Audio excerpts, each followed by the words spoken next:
আসসালামু আলাইকুম, সবাই কেমন আছেন? আশা করি সবাই অনেক অনেক ভালো আছেন। আল্লাহর অশেষ রহমতে আমরা অনেক ভালো আছি। আর এখন বর্ষাকাল, যেহেতু যখন তখন বৃষ্টি আসে, তো সকালে ঘুম থেকে উঠে দেখি যে প্রচুর বৃষ্টি হচ্ছে, তাই আপনাদের সাথেও শেয়ার করে নিলাম বৃষ্টি যেহেতু আমার কাছে খুবই ভালো লাগে। আর এই যে এখানে কয়েন প্ল্যান্টটা বৃষ্টির পানি পড়ে এত ভালো লাগছিল দেখে, তো আমার কাছে তো খুবই ভালো লাগছে। আর এরপর অনলাইন থেকে একটা গাছ এনেছিলাম, তো সেটা লাগাচ্ছি। তো আসলে অনলাইনে গাছ আনলে গাছের অবস্থা যে কি হয়, সেটা কি যে এক অবস্থা, পাতাগুলো একেবারে কুঁকড়ে গেছে। তারপরও গাছটা লাগিয়েছি, দেখি কেমন হয়।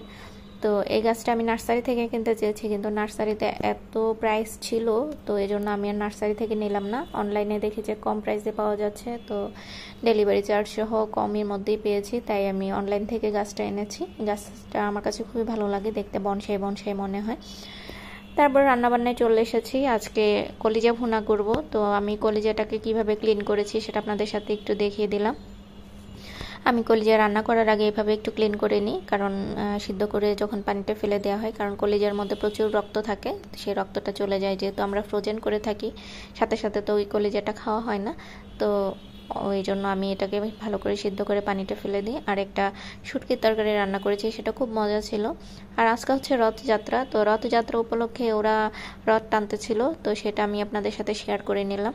যেহেতু এখানে বাসার একটু কাছেই ওদের মন্দির, তো ওখান থেকে মনে হয় ওই যে মন্দিরের যে অংশটাকে ওরা টানাটানি করে, সেটা নিয়ে বের হয়েছে। এখানে নারকেল গাছের জন্য ওইটা দেখা যাচ্ছে না, একটা ঘরের মতন ভ্যান গাড়ির মধ্যে নিয়ে দড়ি দিয়ে ধরে ধরে টানছে আর কি। তো বিকেলবেলা বের হয়েছি, যেহেতু রথযাত্রার মেলা বসেছে, বাসার কাছেই মেলা হচ্ছে, তো মেলাতে একটু ঘুরলাম।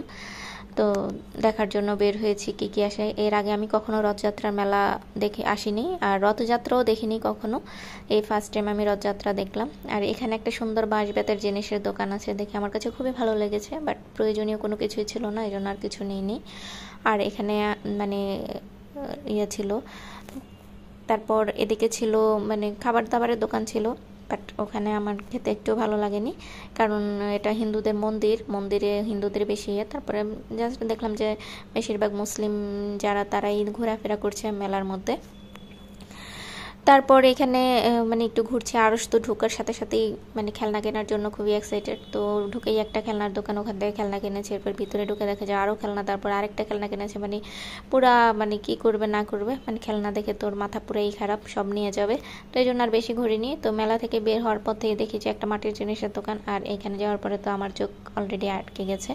মাটির জিনিস মানে খুব ভালো লাগে। আর মেলা সচরাচর যেগুলো হাতি ঘোড়া এগুলো পাওয়া যায়, তো এগুলো দেখাচ্ছিল পাশে। এখানে এই দোকানটাতে খুব রিজনেবল প্রাইসের মধ্যে মাটির জিনিস আছে। কাপ গ্লাসগুলো 100 টাকা করে যাচ্ছিল।